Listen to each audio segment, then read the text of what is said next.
तो उहे होई जवन तहरा अरे लिखल बा भाग में। 4 दिन के जिंदगी बा जरी जई बयाग में।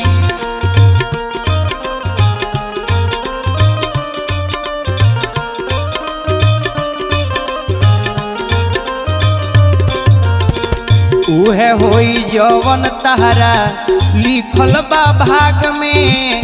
4 दिन के जिंदगी बा जरी जई बयाग में।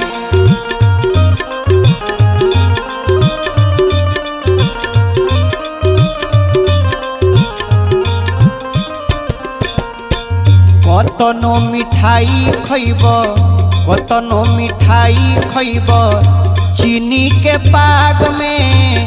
कतनो मिठाई खइब